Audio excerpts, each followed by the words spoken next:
In 2022, Morrison requested assignment to the FBI's Cold Case Task Force specifically to continue investigating the Lake Serenity disappearance using new technologies and approaches.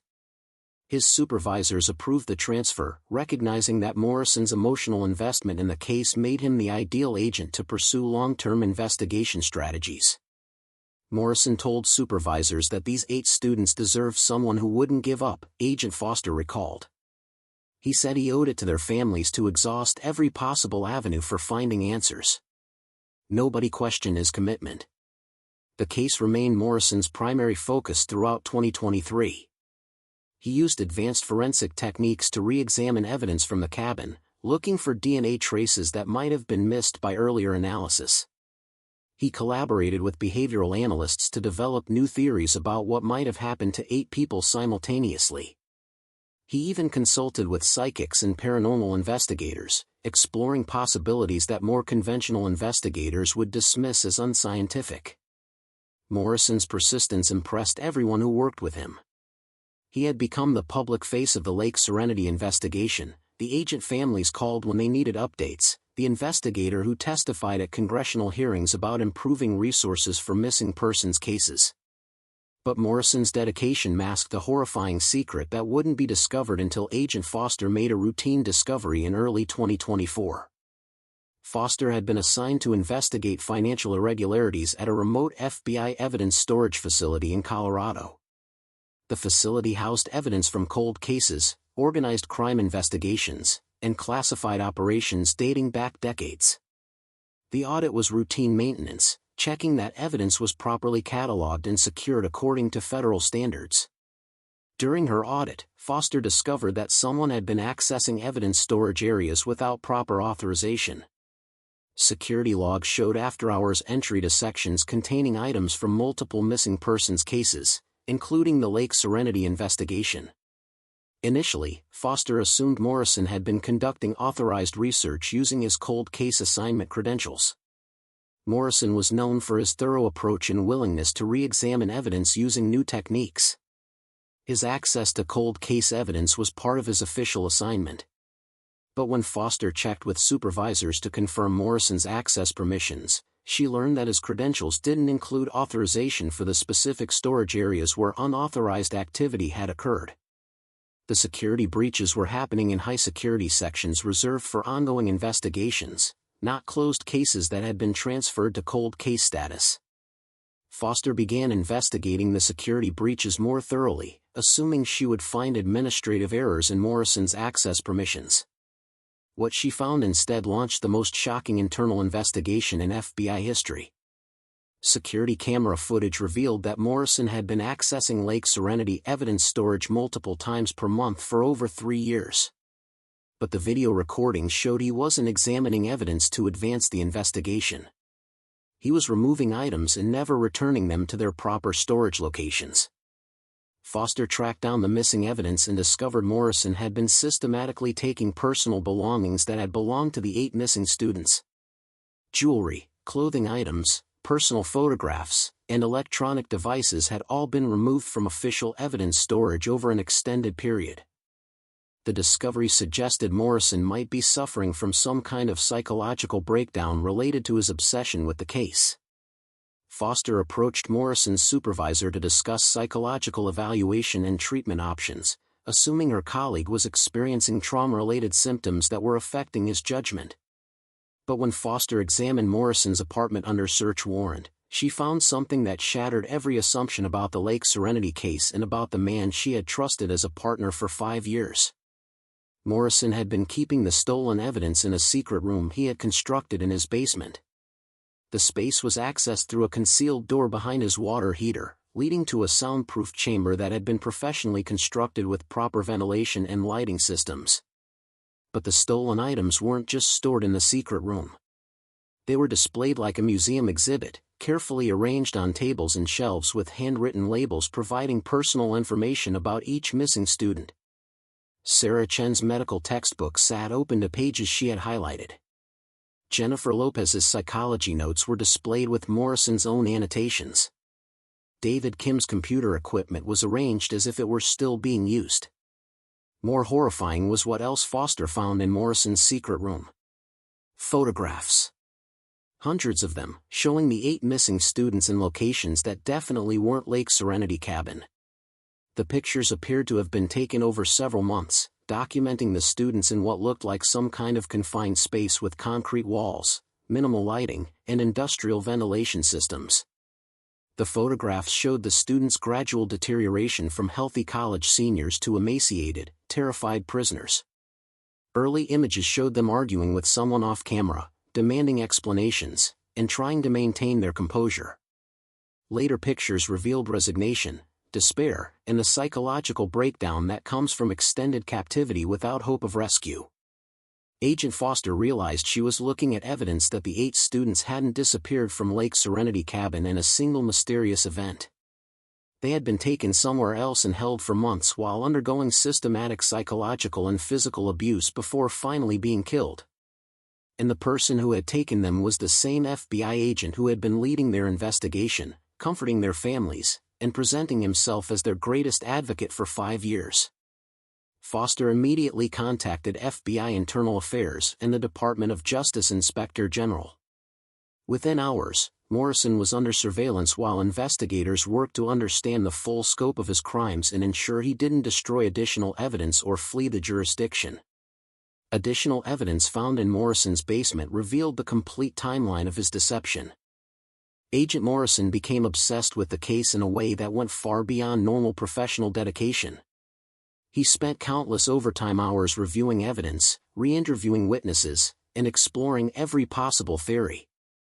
His commitment was so complete that he often slept at the field office rather than going home to his apartment, claiming he didn't want to waste time commuting when he could be working. Morrison's apartment was sparse and impersonal, colleagues noted during the few times they visited. No family photographs, no personal mementos, no hobbies or interests beyond his work. His entire life seemed to revolve around solving cases, particularly cases involving young victims who had been failed by other investigators. Derek lived and breathed this case, Agent Foster later recalled. He talked about those 8 students like they were his own family members. He took their disappearance personally in a way I'd never seen from another agent. I thought it showed incredible compassion and dedication. Morrison developed detailed psychological profiles for each missing student, studying their personalities, relationships, and decision-making patterns.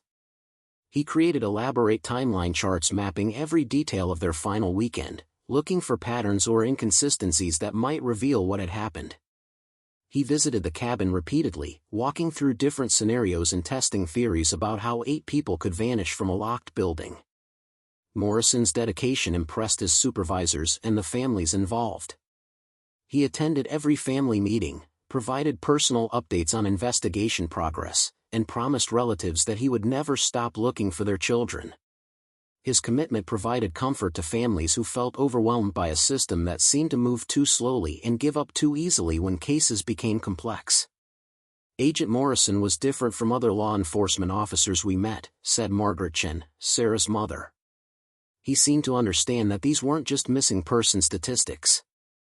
These were our children, and he treated them like they were his own family. Morrison requested reassignment from other cases to focus exclusively on the Lake Serenity disappearance. His supervisors approved the request because Morrison's thorough investigation was producing more comprehensive analysis than anyone had expected. His attention to detail and refusal to dismiss any possibility was exactly the kind of approach the case required. The case consumed Morrison completely. He read everything ever written about similar disappearances, consulted with experts on wilderness survival and group psychology, and even explored paranormal theories that more conventional investigators would dismiss. Morrison argued that extraordinary cases required extraordinary approaches, and he was willing to pursue any lead that might bring the 8 students home. But months passed without resolution, and the case began transitioning from active investigation to cold case status. By summer 2019, the active search operations had been suspended. The case remained open and Morrison continued investigating, but federal resources were being redirected to newer cases with fresher leads and higher probability of successful resolution. The families of the 8 students struggled with the complete absence of answers. Without bodies, they couldn't properly grieve or plan memorial services. Without evidence of foul play, they couldn't seek justice or closure. Without any indication of what had happened, they were trapped in a nightmare of uncertainty that prevented them from moving forward with their lives. Morrison attended every family gathering, including informal meetings where relatives tried to support each other through their shared trauma. He provided updates on investigation activities and promised that the case would never be forgotten or abandoned. His presence provided some comfort to families who felt abandoned by a system that seemed to give up when cases became too difficult or resource-intensive. "Agent Morrison was the only person who still believed we'd find answers," said David Kim's father during a family support group meeting. "When everyone else moved on to newer cases, he kept fighting for our kids. He made us feel like they still mattered." Throughout 2020 and 2021, Morrison continued working the Lake Serenity case part-time while handling other assignments. He regularly revisited the cabin, which remained sealed as a crime scene, looking for evidence that might have been missed during the original investigation. He re-interviewed witnesses whenever new questions occurred to him, pursued tips that came in through the FBI's missing persons hotline, and collaborated with academics who were studying similar disappearances. Agent Foster was reassigned to other cases in late 2019, but she occasionally assisted Morrison when her schedule permitted.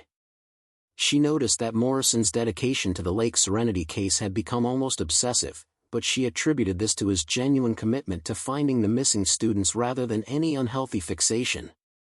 Morrison would work 16-hour days on this case, Foster recalled. He had maps covering every wall of his office, photographs of the students taped everywhere, and he knew every detail about their lives better than their own families did. "I thought it showed incredible professionalism." Foster also noticed that Morrison seemed to have developed personal relationships with the victims' families that went beyond normal investigative protocols. He attended birthday parties for the missing students, visited parents on holidays, and maintained regular contact even when there were no new developments to report. "The families loved Morrison," Foster remembered. "He was like a member of their extended family. They trusted him completely because he never gave up hope when everyone else had moved on." The initial response was handled by Summit County Sheriff's Department, but Sheriff Robert Manning realized within hours that his rural department lacked resources for such a complex case. 8 simultaneous disappearances during severe weather conditions suggested either a catastrophic accident that had somehow left no trace, or something far more sinister that required federal investigative capabilities. FBI Special Agent Derek Morrison received the assignment on Wednesday morning, February 20, 2019.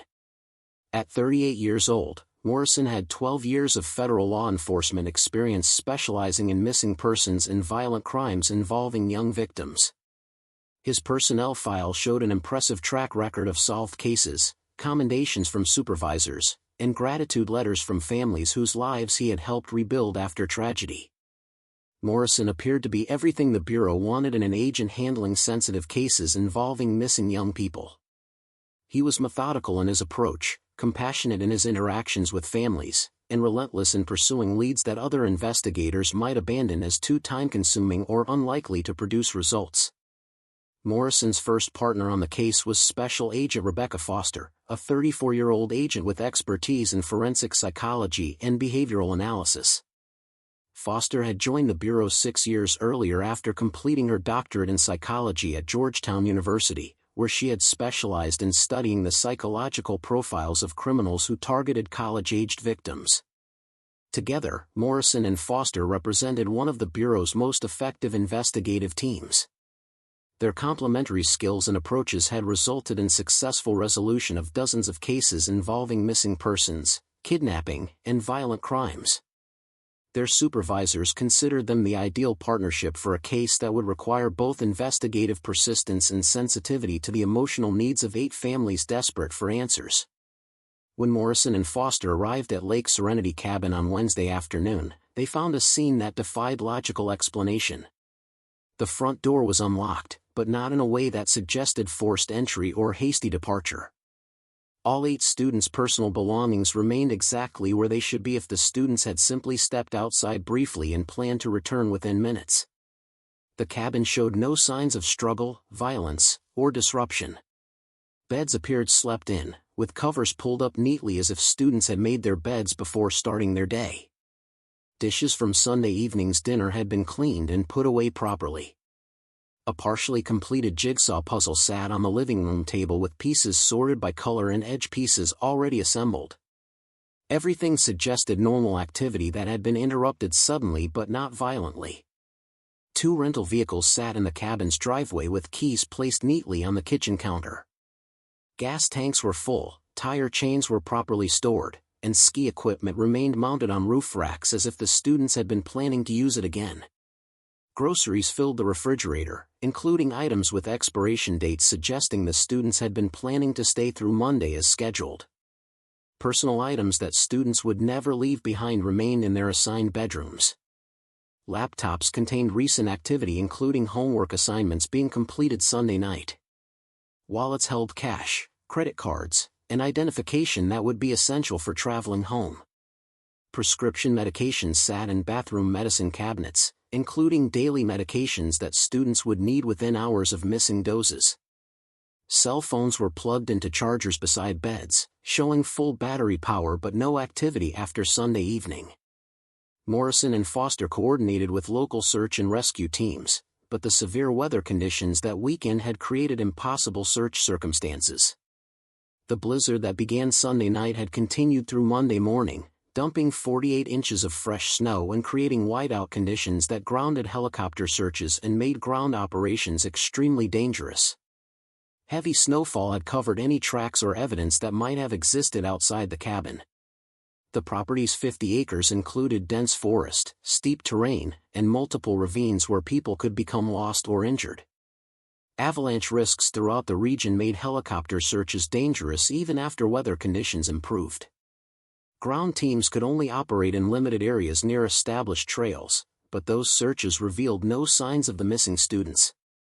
No footprints, no clothing fragments, no equipment that might have been dropped during an emergency evacuation or panicked flight from some unknown danger. The investigation expanded rapidly as federal resources were applied to what was clearly an extraordinary case. FBI forensic teams processed every surface in the cabin for fingerprints, DNA evidence, and signs of unknown intruders. Luminol testing revealed no traces of blood anywhere in the building. Advanced fingerprint analysis showed only prints belonging to the 8 students and normal cleaning staff who had prepared the cabin for their arrival. The students' digital footprints were analyzed extensively for any indication of plans to leave the cabin or meet with other people. Email accounts, social media activity, and text message histories revealed nothing suggesting the students had intended to deviate from their planned weekend schedule. Their last digital communications showed them relaxed and happy, with no hints of fear, concern, or plans to leave early. Families were interviewed extensively about the students' relationships, mental health, financial situations, and any potential threats they might have faced.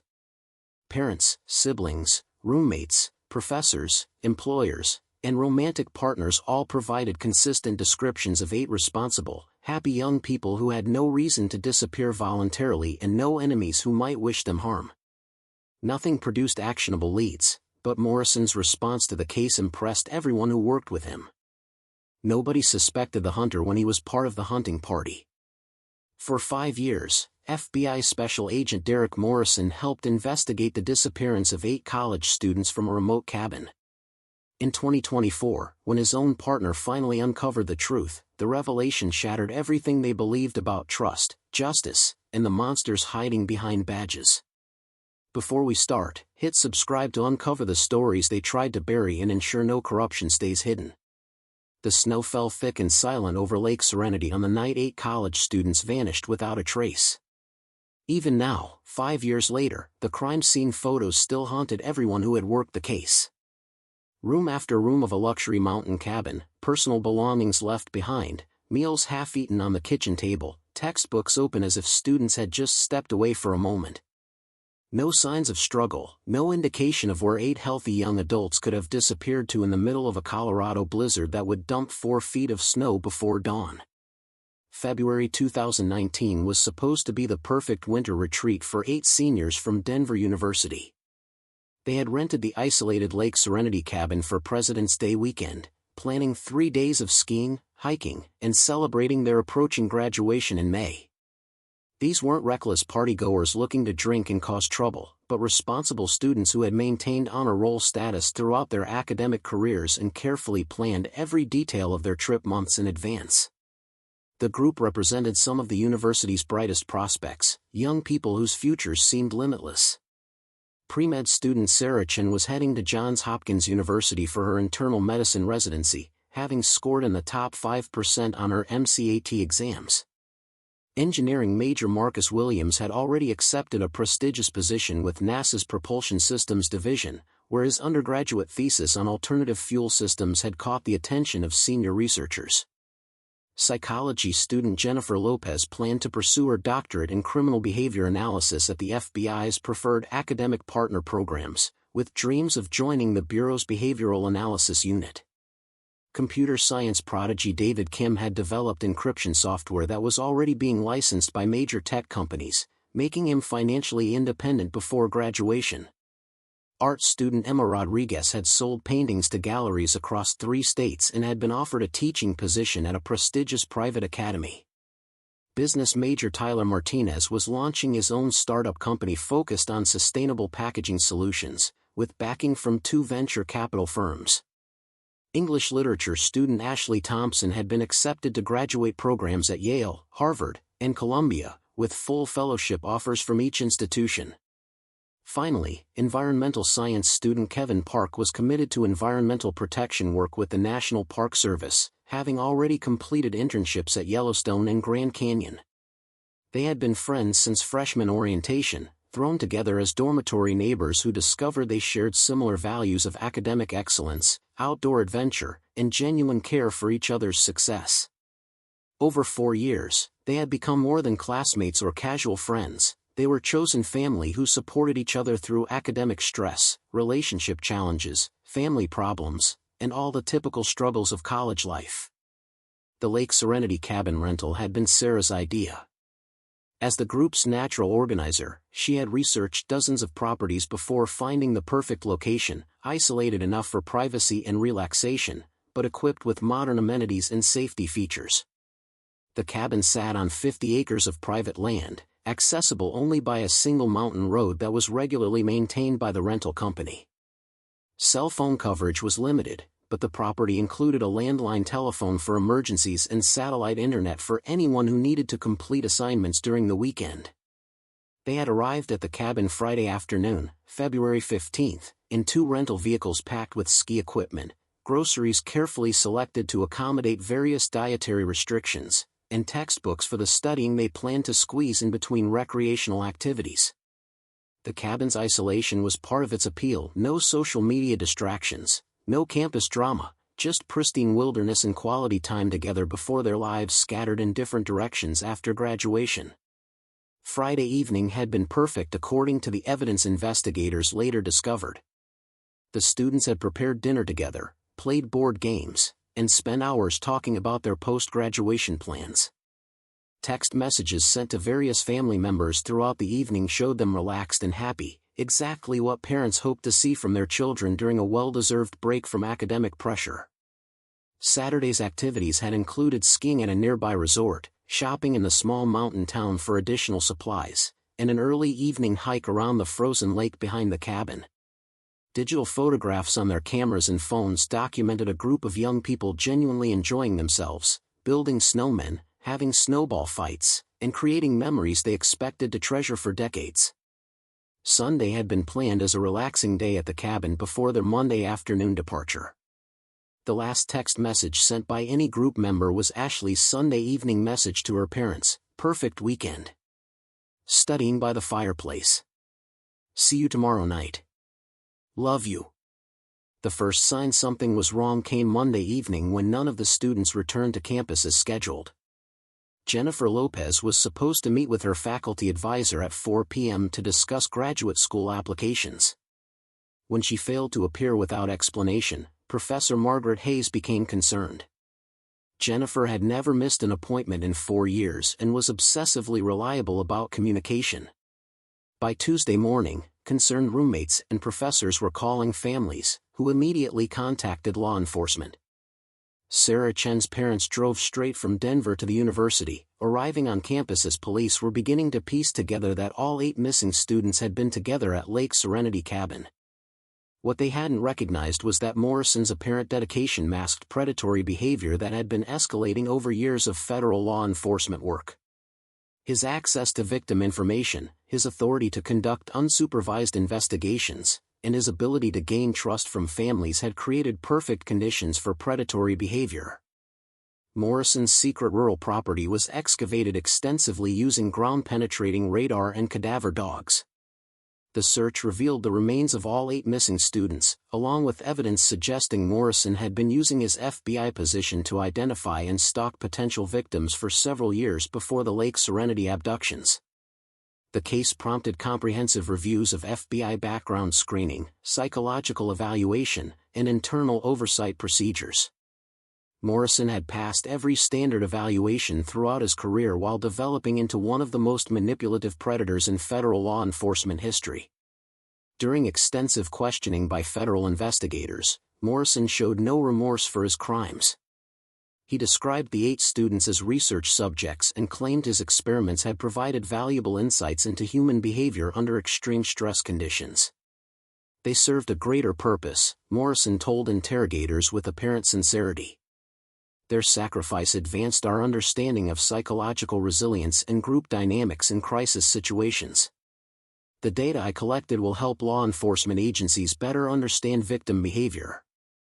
When asked about his deception of the students' families over 5 years, Morrison replied, "I provided them with hope and emotional support during their greatest trauma. That's more than they would have had if they'd known the truth immediately." Morrison was ultimately convicted on multiple federal charges including kidnapping, murder, obstruction of justice, abuse of federal authority, and evidence tampering. He was sentenced to life in prison without possibility of parole on each count, with sentences to run consecutively rather than concurrently. The families of the 8 students filed comprehensive civil lawsuits against the FBI, arguing that inadequate screening, psychological evaluation, and internal oversight had allowed Morrison to use his federal authority to commit his crimes. The cases resulted in significant policy changes, enhanced supervision protocols, and financial settlements that funded scholarship programs in the victims' names. Agent Foster left the FBI after Morrison's conviction and sentencing concluded. She now works as a private investigator specializing in cases involving corruption and misconduct by law enforcement officials. The Morrison case taught me that evil can hide behind any badge, any uniform, any institution we're taught to trust, Foster said during interviews years later.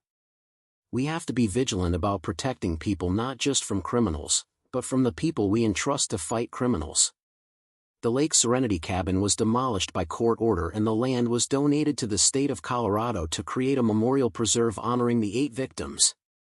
The preserve includes educational displays about the importance of accountability and oversight in law enforcement agencies. FBI headquarters now features a memorial wall listing Morrison's victims alongside agents who died in the line of duty, serving as a permanent reminder that federal law enforcement must police itself as rigorously as it polices others. The 8 families eventually found some measure of peace through Morrison's conviction and the policy changes inspired by their tragedy, but the betrayal of trust represented by his crimes continued to haunt everyone who had worked with him. These 8 young people trusted Derek Morrison because he was an FBI agent, said Margaret Chen during Morrison's sentencing hearing. They believed he was there to protect them. Instead, he used that trust to destroy them. That betrayal is something we'll never fully understand or forgive. Morrison's crimes led to fundamental changes in how federal law enforcement agencies screen, monitor, and evaluate their personnel. The case became a mandatory training example for recognizing predatory behavior that can develop within law enforcement ranks. Most importantly, the 8 victims were finally remembered not just as missing person statistics, but as bright young people whose lives had been stolen by someone who had sworn to protect others. Their legacy lived on in the policy changes, oversight improvements, and training programs designed to prevent future Derek Morrisons from using federal authority to prey on the innocent people they were supposed to serve and protect. Morrison had been stalking the 8 Denver University students for months before their planned trip to Lake Serenity. He had identified them as potential targets during a previous FBI case involving campus security at Denver University, where he had gained access to student records and academic information while investigating unrelated criminal activity. Morrison had studied the students' relationships, schedules, academic performance, and family backgrounds. He had chosen them specifically because they represented ideal victims, intelligent, responsible young people whose disappearance would generate maximum investigative attention and family devastation. On the night of February 15, 2019, Morrison had waited for the students to arrive at Lake Serenity cabin.